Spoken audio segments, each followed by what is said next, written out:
macroeconomía en general, entonces, tiene todos estos elementos para intentar explicar el funcionamiento de la economía, sacar conclusiones, obtener conclusiones y también dar algunas indicaciones para poder actuar en la corrección cuando fuese necesario.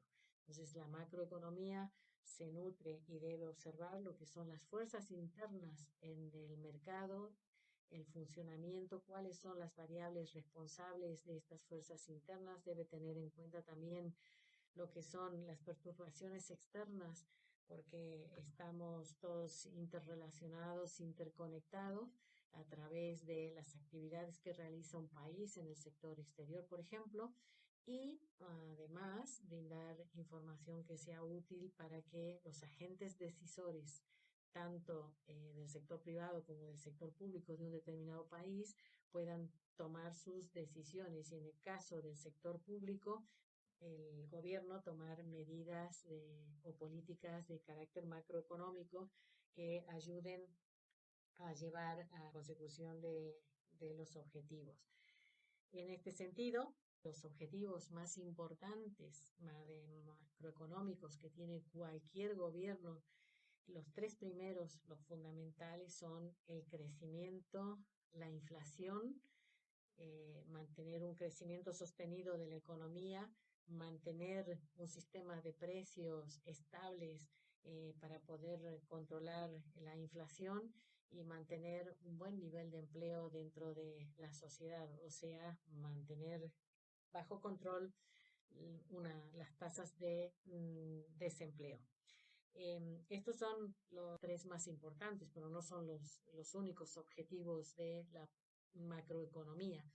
El crecimiento podemos decir que se refiere al crecimiento del Producto Bruto Interno. Módulo 2, que existen diferentes tipos de Producto Bruto Interno que se centran en diferentes elementos, pero que en general el crecimiento depende del crecimiento del Producto Bruto. El más importante para medir la capacidad de crecimiento de un país y el bienestar de la población es el Producto Bruto Interno per cápita.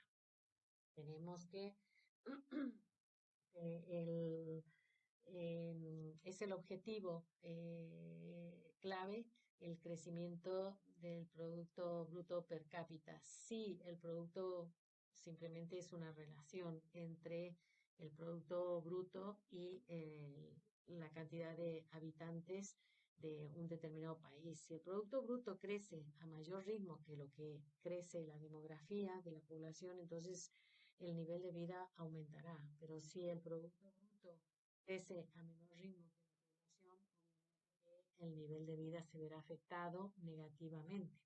Por ello es importante este indicador. En cuanto a la inflación, obviamente es otro elemento fundamental, estabilidad de precios. Nosotros hemos visto en economía de la empresa que el elemento que lleva a las decisiones racionales de los individuos, tanto de los compradores como de los vendedores, son los precios. Habíamos dicho que el precio era la mano invisible que lleva a la decisión racional de los individuos. Y por lo tanto, si el sistema de precios no es estable, lleva a decisiones que obviamente no serán correctas. No se asignan adecuadamente o eficientemente los recursos escasos dentro de la sociedad. De allí la importancia entonces, si queremos una economía eficiente, que los precios sean los verdaderos, sean indicadores para la toma de decisión racional de los diferentes agentes y por lo tanto el objetivo de cualquier gobierno es tener estabilidad de precios. La inflación es el crecimiento generalizado y continuo de los precios de los bienes y servicios. Y obviamente el incremento de precio distorsiona esas decisiones económicas que toman los diferentes agentes económicos y que impiden esta asignación eficiente. Lo que importa, por lo tanto, es tener controlada la tasa de inflación. Eh, Luego tenemos el déficit público, perdón, el empleo. El empleo que es otra de las variables fundamentales. Los gobiernos intentan mantener la tasa de desempleo baja. Obviamente que cuando la producción está creciendo, se supone que la demanda de empleo aumenta y que por lo tanto la tasa de desempleo va a ser baja. Es una aspiración, obviamente, tener una tasa de desempleo baja para el bienestar de la ciudadanía, para el bienestar de las personas, de todos los agentes económicos. Luego, decir de que el déficit público obviamente es el resultado de la diferencia entre los ingresos públicos y los gastos públicos. Diferencia entre ingresos y gastos públicos. Es el indicador del grado de equilibrio o desequilibrio que tiene la actuación del sector público. Si el ingreso es mayor que el gasto, pues entonces estaremos en una situación de superávit, y si el ingreso es menor que el gasto, estaríamos en una situación de déficit. El déficit público implica de que existe una necesidad de financiación por parte del gobierno. Digamos de que tener déficit, al igual que sucede en las familias o en el sector privado, en las empresas, no es negativo siempre y cuando significa que se ha invertido en algo, en elementos productivos. Cuando el problema viene cuando esa necesidad de financiación se transforma en constante y luego se transforma esa variable flujo en una deuda pública. Y entonces ya cuando existe una deuda pública que no guarda relación con la capacidad de pago que tiene la economía, pues allí comienzan a venir problemas porque las condiciones de financiación generalmente se endurecen. Cuando se combina un déficit público con un déficit exterior, que es otro de los objetivos que tienen los gobiernos en general para evitar, pues nos encontramos con una situación bastante negativa, ya que determina forma negativa el riesgo país, incrementa el riesgo país, y ello pues lleva a negociaciones difíciles porque las condiciones de financiación de ese déficit se vuelven duras y peligrosas. Obviamente que el déficit exterior proviene de la diferencia entre exportaciones e importaciones. Siempre que las importaciones son superiores a las exportaciones, pues estaremos en una situación de déficit. Pero si ese saldo ayuda a paliar el déficit público, pues es una aportación positiva. En caso que estemos en situación de déficit, empeoran la situación de otras variables. Decir también que la tasa de interés es otro de los elementos que conforman los precios en una economía, y que también depende de la situación general de oferta y demanda y del nivel de actividad económica. Igualmente que el tipo de cambio, que expresa el precio en unidades monetarias nacionales de una unidad de moneda extranjera. Y ya vamos a hablar con más detalle, obviamente, explicar cada uno de estos temas, que aquí simplemente lo estamos presentando, y que son los fundamentales, las variables, constituyen las variables fundamentales de la economía, que obviamente cada una de ellas son el resultado de lo que sucede, de las fuerzas internas de la economía y combinada con las exteriores. Pero digamos que la macroeconomía lo que nos permite es comprender la formación de cada una de estas variables, la interrelación que existen entre unas y otras para cumplir objetivos de la política. a intentar reponer todos estos ingredientes, los ingredientes que hemos estado analizando hasta ahora. Vamos a combinarlos y a dejarlos interactuar para intentar llegar a esa comprensión de cómo funciona la economía. Decíamos que, y esto también lo hemos visto hace el semestre pasado, por lo tanto es un pequeño repaso, pero vamos a ir añadiendo los ingredientes correspondientes a la macroeconomía, ¿sí? En el sector de economía existen unidades productoras, unidades consumidoras. Unidades productoras básicamente son las empresas, mientras que las consumidoras son básicamente las familias.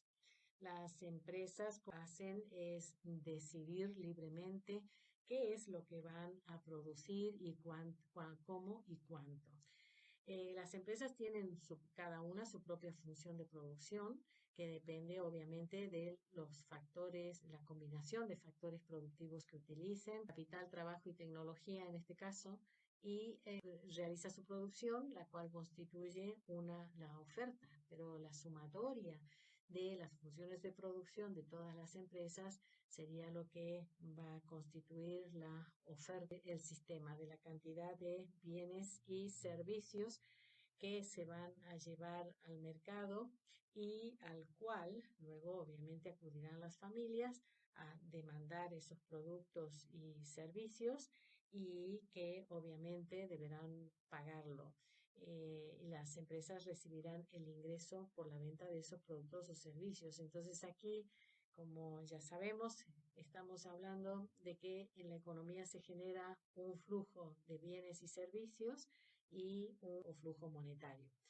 Por otro lado, ya sabemos que las empresas para poder realizar su producción, pues realizan demanda del mercado de factores y los hogares, las personas son oferentes de esos factores, ellas reciben los factores y obviamente que realizan el pago por ello. También sabemos que el Estado realiza transferencias, subvenciones, tanto a las empresas como a los hogares, y a su vez recibe por parte de ellos las contribuciones y los impuestos. Finalmente, sabemos que el Estado debe gastar, debe comprar en el mercado de bienes y servicios. Hablábamos un caso claro como el de la salud, pero también tenemos que el Estado es generador de bienes públicos y por lo tanto debe realizar posteriormente el pago de esos factores de producción.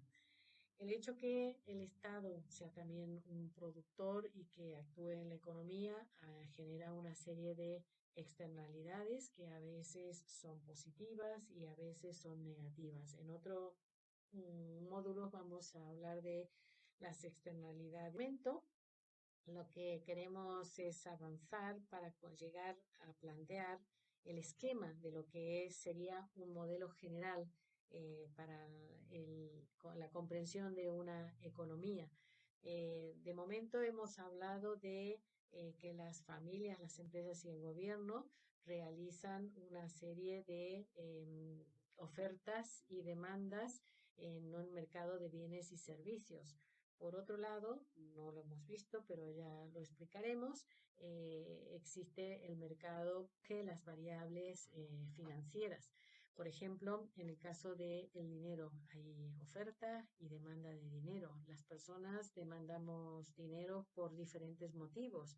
Por motivo precaución, para atender aquellos imprevistos que se nos pudieran presentar, o porque nos quede por diferentes motivos, bien sea por salud, porque nos quedamos sin trabajo, etcétera, necesitamos tener una cierta seguridad. Podemos demandar dinero también por motivos de transacción, o sea, para hacer intercambios, compras, ventas, etcétera. También a veces demandamos dinero por motivos de especulación.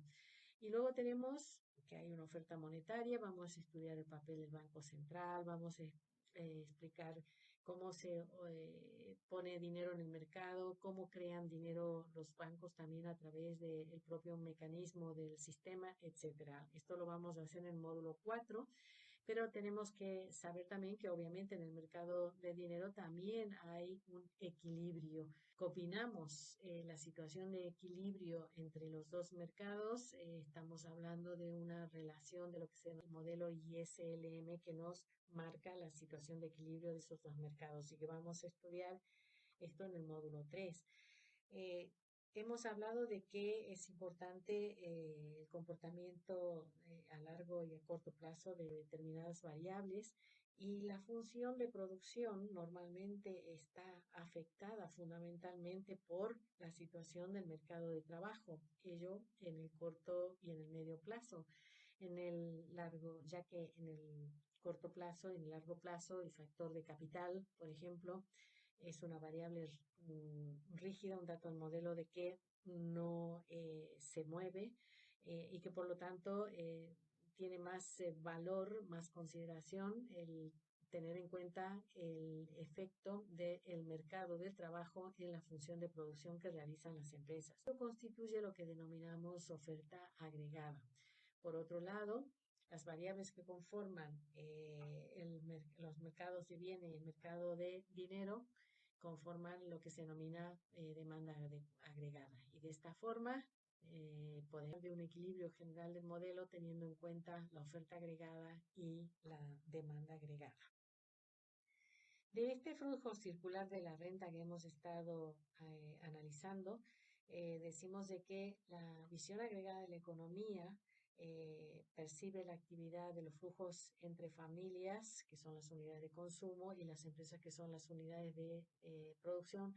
La diferencia del movimiento circular, tres momentos que son importantes.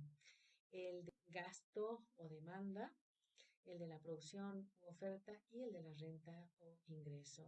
Estas empresas por la oferta, los factores que son las familias por el uso, por el trabajo paga unas rentas y a partir con ese ingreso las familias pueden gastar, consumir y ello forma la demanda agregada. Entonces tenemos que estos tres elementos, producción, gasto y renta, nos está explicando qué es lo que pasa en ese modelo de flujo circular de la renta que hemos comentado hace un momento.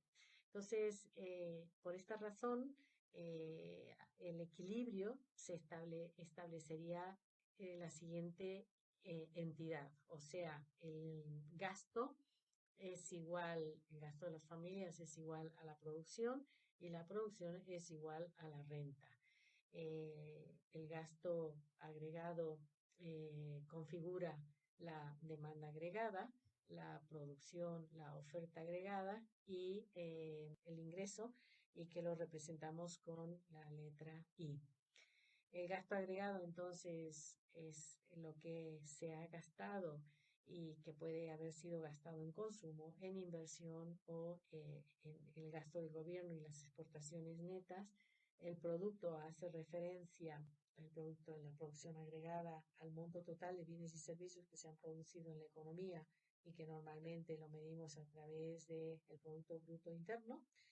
Y el ingreso agregado, que en realidad es lo mismo también que los dos elementos anteriores, nos estaría indicando la producción, cree que la producción ha creado un monto igual al ingreso, es decir, las familias reciben como ingreso un monto igual al de su producción.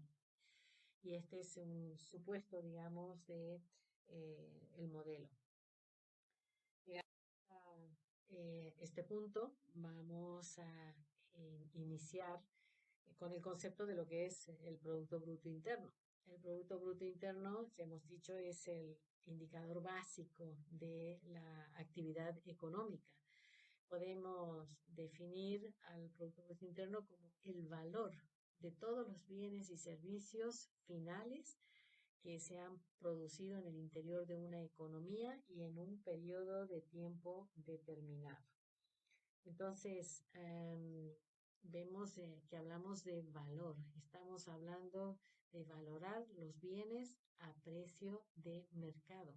Y cuando hablamos de precios de mercado, estamos incluyendo los impuestos que pagamos por un determinado bien elemento a destacar dentro de este concepto es que se tratan de bienes y servicios finales, producidos.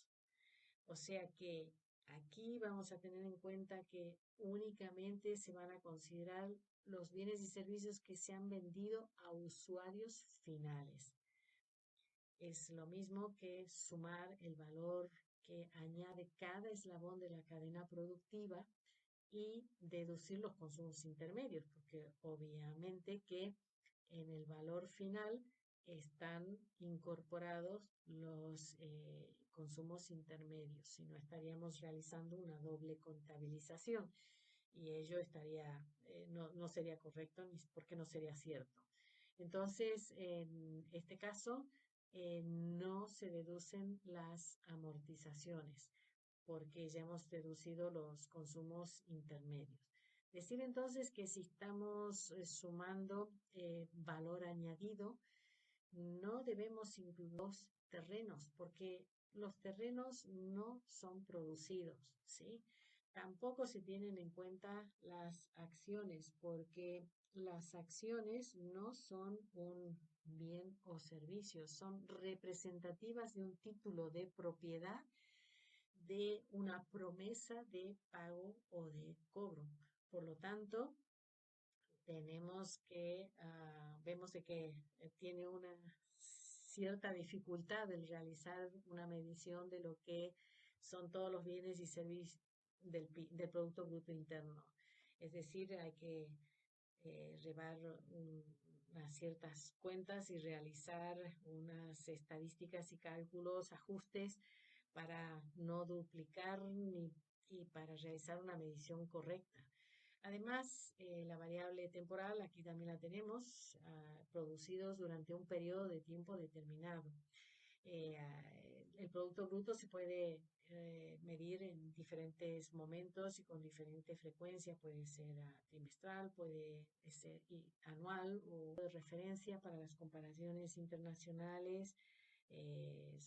Hablamos de trimestres y luego anual. No incluye las viviendas que ya están construidas, que han sido construidas durante otros años, por ejemplo. Solo las viviendas que se han construido este año. O, por ejemplo, artículos de segunda mano que han sido producidos en otros años, años anteriores, y por lo tanto tampoco forman parte de lo que es el Producto Bruto que se ha generado durante este año. El Producto Bruto se refiere entonces a los bienes y servicios, además que se han producido en el interior de la economía. Por eso hablamos de Producto Bruto Interno. Se refiere a la producción realizada dentro de las fronteras del país. Independientemente de quién lo haya hecho, lo que importa es el ámbito geográfico dentro de las fronteras del país, independientemente que las empresas y las familias sean nacionales o extranjeras. Siempre que desarrollen algún tipo de actividad en las fronteras del país, estamos hablando de que son actividades que deben ser consideradas. Se refiere a que no se van a considerar las variaciones de inventarios ni depreciaciones o apreciaciones de capital que se hayan producido por simplemente depreciación o apreciación de un tipo de cambio de la moneda, etcétera. Entonces, cuando se considera la producción de los nacionales, tanto las familias como las empresas argentinas, dentro y fuera de la frontera, hablaríamos de otra categoría, que es el Producto Bruto Nacional. Cuando recogemos entonces aquella producción que han realizado los nacionales adentro del país y fuera del país. Y mide la renta total de un país y el gasto total de su producción de bienes y servicios. Obviamente que para llevar adelante estas mediciones se necesita un sistema de cuentas económicas que son complejas para ofrecer realmente una buena representación y una buena cuantificación de lo que es la actividad económica. y que está referida a ámbitos espaciales y temporales determinados. Y además, recogida de datos, de información debe ser siempre sistemática, completa, fiable, debe ser realizada con una metodología eh, que sea sostenible en el tiempo y que además nos permita luego comparar con otros países. Entonces, vamos a ver algo, no vamos a entrar a un detalle, pero sí a tener una pequeña idea en la siguiente diapositiva. De cuentas nacionales lleva un sistema especial para poder realizar el cálculo del Producto Bruto normal y para determinar la relación que existe entre las distintas variables macroeconómicas. Se utiliza lo que se denomina una matriz insumo-producto y que permite realizar una presentación ordenada, resumida, equilibrio entre la oferta y la utilización de bienes y servicios de la economía durante un periodo de tiempo determinado. Esa matriz insumo-producto nos da una fotografía de la situación de la economía en un año, en cualquiera que hayamos seleccionado. Esta fotografía siempre debe, obviamente, ser actualizada para detectar cambios relevantes en la propia estructura productiva. Ya hemos visto, la producción es dinámica, cambian los bienes, cambia la tecnología, cambian los productos que se ofrecen y obviamente que las cuentas deben recoger esa realidad. Entonces, la estructura de la matriz insumo-producto es una tabla que tiene, como vemos aquí, de doble entrada. Las filas recogen normalmente los elementos, las variables que corresponden o que constituyen la producción que se ha generado en diferentes sectores productivos, como pueden ser la caza, la pesca, la ganadería, etcétera. Y las columnas corresponden a insumo intermedio y final de los bienes y servicios. Eh, bueno, al observar las columnas por actividad económica, entonces encontraríamos lo que son la estructura de costos desagregados por producción bruta, por insumos, consumos intermedios y realmente el valor agregado. Esta es una representación muy sencilla y conceptual, genérica, porque no vamos a entrar en detalle, pero sí que quería que nos hagamos una idea del nivel de dificultad de estadísticas y de elementos que se necesitan para la recogida de información para estos cálculos de las macro magnitudes. Existen tres formas de calcular el Producto Bruto Interno. Tenemos el método del gasto, el método de ingreso, el método de valor agregado. Obviamente de que cualquiera sea el método que utilicemos, el resultado tiene que ser el mismo, pero sí que es diferente la información que nos brinda y porque se basa en variables diferentes estos cálculos. Estos métodos los vamos a ver en el próximo módulo. De momento quiero destacar de que lo importante, además de conocer el valor en pesos, en dólares o lo que sea del Producto Bruto anual, es importante conocer la tasa de variación del Producto Bruto en momentos de tiempo diferentes. Ya sabemos realizar estos cálculos porque lo hemos hecho en el semestre anterior y es la que nos va a permitir, por lo tanto, realizar comparaciones entre diferentes periodos de tiempo. Y lo único adicional a comentar en este momento es que en general el Producto Bruto Interno crece con el paso del tiempo fundamentalmente por dos razones, o bien porque ha crecido la cantidad de recursos, capital o trabajo que estamos utilizando, o bien porque ha habido una mejora en la eficiencia con la que trabajan los factores de producción. De momento, con esto acabamos este módulo, pero antes de dar por finalizada la sesión, vamos a hablar del trabajo que hay que realizar. El trabajo corresponde a realizar un análisis de la evolución del Producto Bruto Interno per cápita argentino desde una perspectiva temporal a largo plazo y realizar comparativa con otros países utilizando una base de datos holandesa que tiene un proyecto muy interesante.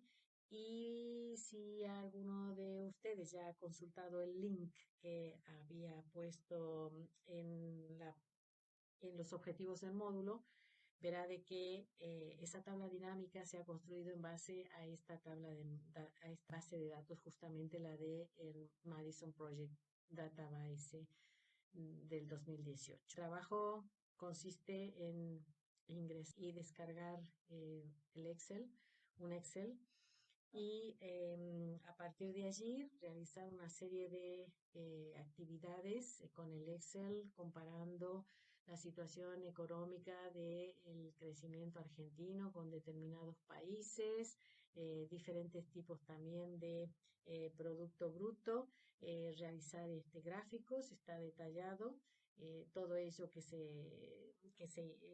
de actividades o de acciones que hay que hacer. Y